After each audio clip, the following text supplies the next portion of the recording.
નમસ્કાર મિત્રો, સૌને જય માતાજી. આજે એક સામાજિક સમસ્યા વિશે વાત કરવી છે અને તેના ઉપાય ઉકેલ વિશે પણ આજે હું આપને જણાવીશ.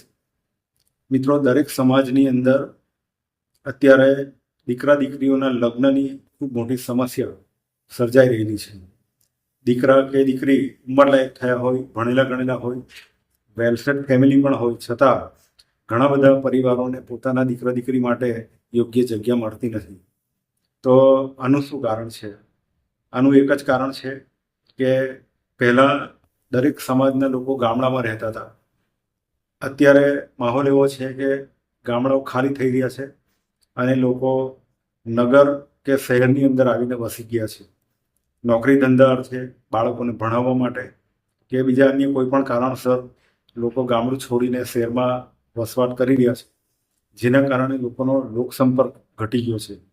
લોકસંપર્ક ઘટવાને કારણે આજુબાજુમાં દીકરા દીકરીઓ હોય, આપણા પોતાના સમાજના હોય, છતાં પણ આપણને ખ્યાલ નથી આવતો કે ભાઈ આપણે આપણી આજુબાજુમાં, આપણી સોસાયટીમાં, આપણે જ્યાં રહીએ છીએ ત્યાં કે આપણી આસપાસમાં પણ ઘણા બધા ફેમિલીઓ રહેતા હોય છે, છતાં તેમના દીકરા દીકરીઓ શું કરે છે, તેમના વાલીઓ શું કરે છે, આપણને ખબર હોતી નથી. આ એક સમસ્યા એવા પ્રકારની છે કે જેનો કોઈ ઉકેલ મળતો નથી. આવા સંજોગોની અંદર સમાજની અંદર પ્રોફેશનલ મેરેજ બ્યુરો પણ ચાલતા હોય છે. ઘણા વ્યક્તિઓ પણ પોતે પોતાના રીતે ચલાવતા હોય છે. તો મિત્રો, આજે જે સમાજનો માહોલ બદલાયો છે એની અંદર પોતાના દીકરા દીકરીઓને એક તો આપણે ભણાવીએ છીએ તો દીકરા દીકરીઓને ભણતા ભણતા જ 24-25 વર્ષની ઉંમર થઈ જાય છે અને ત્યાર પછી જે વાલીઓ પોતાના દીકરા દીકરીઓ માટે જગ્યા શોધવા નીકળે છે એમને પોતાની પસંદગીની જગ્યા શોધવા માટે બીજા 2-3 વર્ષ ચાલ્યા જાય છે. ઘણી વખત પોતાની પસંદગીની જગ્યાઓમાં બાંધછોડ વાલીઓ કરતા નથી, જેના કારણે 5-7 વર્ષનો સમય પણ વીતી જતો હોય છે. તો આજે નોર્મલી જેટલા દીકરા દીકરીઓ અનમેરિડ છે સમાજની અંદર, એમની ઉંમર તમે જુઓ તો 25 વર્ષ કે 25 વર્ષ કરતાં વધારે ઉંમર થઈ ગઈ છે. ઘણી વખત તો જોવા મળે છે કે 30, 32, 35 વર્ષ સુધી પણ દીકરા દીકરીઓ કુંવારા હોય છે. તો આવા સંજોગોમાં વાલીઓને એક જ વિનંતી કરવાની કે આપના દીકરા દીકરીઓ જ્યારે કોલેજમાં એન્ટર થાય ત્યારથી જ એના માટે જગ્યા જોવાનું, શોધવાનું ચાલુ કરો, જેનાથી તમારી પસંદગીની જગ્યાઓ શોધવા માટે ભલે 2-3 વર્ષનો સમય જાય, પણ દીકરો કે દીકરી જ્યારે 24-25 વર્ષના થાય ત્યાં સુધીમાં મેરેજ એના યોગ્ય જગ્યા થઈ જાય. ઘણા બધા વાલીઓ એવી રાહ જુએ છે, હવે તો દીકરા દીકરીઓ પણ એવી રાહ જુએ છે કે ભાઈ હું મારું ભણતર પૂરું કરીશ, પછી ઘણા તો એવી પણ ખાસ કરીને દીકરીઓની ડિમાન્ડ હોય છે કે મારું પોતાનું કેરિયર બનાવી લઉં, પછી હું શાંતિથી મેરેજ કરીશ. તો આવા સંજોગોમાં પણ ઘણી વખત ઉંમર વધી જતી હોય છે. બીજી એક વસ્તુ એ છે કે ભણતર પ્રમાણે યોગ્ય જગ્યા મળતી નથી. આપણા સમાજની સહિત દરેક સમાજની અંદર દીકરીઓ ખૂબ સારું ભણે છે, એની સામે દીકરાઓ એટલા ભણેલા મળતા નથી. જે કંઈ ભણેલા હોય છે તો એમાં પણ જે વાલીઓની ખૂબ ઊંચી ડિમાન્ડ હોય છે. ખાસ કરીને આપણે જુઓ તો ડૉક્ટર છોકરા હોય તો એને ડૉક્ટર છોકરી જ જોઈએ. એવી રીતના ઇક્વલ ક્વોલિફિકેશનની ડિમાન્ડને કારણે પણ ઘણી વખત બીજી જે એજ્યુકેશન હોય છે, એન્જિનિયરિંગ કે બીજું કોઈ, તો એવામાં પણ દીકરા દીકરીઓના મેરેજ માટેની જગ્યાની વાત આગળ વધતી નથી. આ સિવાય એક કુંડળી જોવાનો હમણાં એક બહુ મોટો રિવાજ ઊભો થઈ ગયો છે. જન્માક્ષર જોડાવવામાં આવે છે બંને પક્ષે, અને બંને પક્ષમાંથી કોઈ પણ એક પક્ષમાં એવું કહેવાય છે કે ભાઈ કોઈ કુંડળીમાં દોષ હોય છે અથવા તો ગુણાંક મળતા નથી, જેને કારણે પણ વાલીઓ સારી સારી જગ્યાઓ જવા દે છે. તો પોતાની એક તો પસંદગીના જે માપદંડો છે એ પણ વાલીઓએ હવે બદલવાની જરૂર છે. ઘણા બધા વાલીઓ પોતાનો એરિયા પકડી રાખે છે, પોતાનો વિસ્તાર પકડી રાખે છે કે ભાઈ મારે તો અમુક મારા પોતાના જિલ્લામાં જ જગ્યા જોઈએ, બીજા જિલ્લામાં જવા તૈયાર નથી હોતા. અથવા તો અમુક વાલીઓ એવું કહે છે કે મારા દીકરા દીકરીઓ તો ભાઈ વિદેશમાં ભણે છે તો વિદેશમાં સારું પાત્ર હોય તો બતાવો.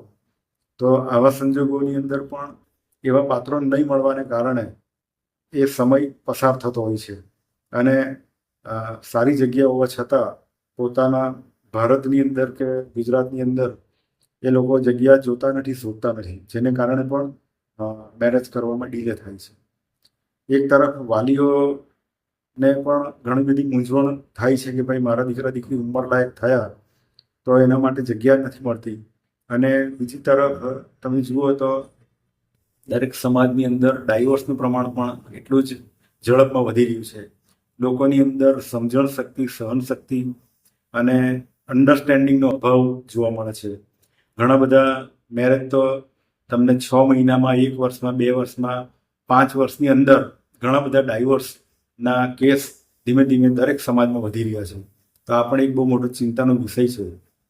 એક તરફ જે છોકરા છોકરીઓ અનમેરિડ છે એના માટે પાત્ર શોધવાની તકલીફ પડે છે. તો તમે વિચારો કે જે દીકરા દીકરીઓના ડાયવોર્સ થયા છે એના માટે વાલીઓને કેટલી બધી તકલીફ પડતી હશે. તો આ પણ એક બહુ મોટી સમસ્યા છે. સારું પાત્ર, સારી જગ્યા, સારું ફેમિલી બેકગ્રાઉન્ડ બધું જોયા પછી લગ્ન થાય છે અને તેમ છતાં પણ જો ઝડપમાં ડાયવોર્સ થઈ જતા હોય તો એ ચિંતનનો વિષય બને છે. દરેક વાલીઓએ પોતાના દીકરા દીકરીઓને લગ્ન જીવન વિશેની સમજણ આપવી જોઈએ અને એના વિશેની ગાઈડલાઈન પોતાના ઘરમાંથી શિક્ષણ સંસ્કારની સાથે એવી વાતો પણ વાલીઓએ શીખવવી જોઈએ કે ભાઈ આપણે લગ્ન એક એવી વસ્તુ છે કે આપણે એવું માનીએ છીએ કે 7 પેઢીનો સંબંધ હોય છે. બંને પક્ષને લગ્ન પછી જો ડાયવોર્સ થવાનો થઈ જાય છે તો એવામાં બંને પક્ષને તકલીફ પડે છે. એક બાજુ મોટું આર્થિક નુકસાન તો થાય છે, પણ જે લાગણીઓના જે સંબંધો હોય છે એમાં પણ બહુ મોટું એની અંદર નુકસાન થતું હોય છે અને સામાજિક બદનામી પણ થતી હોય છે. તો આવા સંજોગોમાં લગ્ન જીવનને ટકાવી રાખવા માટે થોડી ઘણી સમજ શક્તિ, સમજણ શક્તિ, અન્ડરસ્ટેન્ડિંગ હસબન્ડ વાઈફ કપલમાં હોવી ખૂબ જ જરૂરી છે. આજના સમયમાં દરેક વસ્તુ ખૂબ જ ઝડપથી બદલાતી હોય છે. તો એવા સંજોગોની અંદર લાગણી ને ઇમોશન પણ બદલાઈ જાય છે. તો એને પણ પોતાના કંટ્રોલમાં રાખવાની જરૂર છે. અને જે દીકરા દીકરીઓના ઉંમરલાયક થઈ ગયા છતાં મેરેજ નથી થતા તો એવા વાલીઓને હું ખાસ એક સૂચન કરવા માંગુ છું કે સમાજમાં જ્યાં પણ કોઈ વ્યક્તિ દ્વારા કે કોઈ સંસ્થા દ્વારા જો મેરેજ બ્યુરો ચાલતો હોય તો એની અંદર ચોક્કસ પોતાના દીકરા દીકરીનું નામ નોંધાવો. કારણ કે તમે પોતે જો જગ્યા શોધવા જાઓ તો તમને ઘણી બધી તકલીફ પડે છે ને તમારા પોતાના દીકરા દીકરી માટે જગ્યા આસાનીથી મળતી નથી. તો મેરેજ બ્યુરો જ્યાં પણ ચાલતા હોય તો ત્યાં નામ નોંધાવવાથી તમને એક જ જગ્યાએ એક કરતાં વધારે પાત્ર, એક કરતાં વધારે ફેમિલી અને એક કરતાં વધારે માહિતી જોવા મળે છે. તો ખાસ કરીને હું વાત કરું તો દક્ષિણ ગુજરાતમાં પ્રોફેશનલ રીતે એક અમારો દરબાર મેરેજ બ્યુરો પણ ચાલે છે, જેની અંદર દર વર્ષે વાલીઓ નામ નોંધાવે છે અને પોતાના દીકરા દીકરીઓને વાલી મુલાકાત, મીટિંગ મુલાકાત પણ અમે કરીએ છીએ. તો વધુ માહિતી માટે નીચે આપેલા નંબર પર અમારો સંપર્ક કરવા માટે વિનંતી છે. આ સિવાય જે ઉંમરલાયક દીકરા દીકરીઓ થયા છે એમને સારું પાત્ર શોધવા માટેના જે પોતાના માપદંડો છે કે પોતાની જે ચોઈસ છે એમાં પણ થોડો ઘણો ફેરફાર કરીને, થોડી ઘણી બાંધછોડ કરીને કોઈ પણ સારી જગ્યાએ સારું પાત્ર, સારો પરિવાર મળે તો ઝડપથી પસંદ કરીને લગ્ન કરી લેવા જોઈએ એવું મારું માનવું છે. ઘણા બધા વર્ષોના અનુભવ પછી સામાજિક પરિસ્થિતિ જે બદલાઈ છે એની અંદર આપણે માણસે પણ પોતે બદલાઈ જવું જોઈએ અને બદલાતા સમાજની અંદર જો આપણે નહીં બદલીએ અને આપણે પોતાની જડતા પકડી રાખીએ તો એમાં ભોગવવાની તકલીફ જે પડે છે, દુઃખ જે થાય છે એ આપણને જ પડે છે. માટે બદલાતા સમય સાથે સંજોગો પ્રમાણે બદલાઈને આપણે પણ બદલાઈએ અને બીજા સમાજમાં જે પ્રગતિ થઈ રહેલી છે, બીજા સમાજમાં જે લોકો ખાસ કરીને લગ્ન વિષયક બાબતમાં મેરેજ બ્યુરોનો સહારો લે છે તો આપણો સમાજ પણ આ દિશામાં આગળ વધે, પ્રગતિ કરે એવી હાર્દિક શુભેચ્છા. અને જે કોઈ વાલીઓને મેરેજ બ્યુરો વિશે અમારી માહિતી જોઈતી હોય તો નીચે આપેલા નંબર પર સંપર્ક કરવા માટે વિનંતી છે.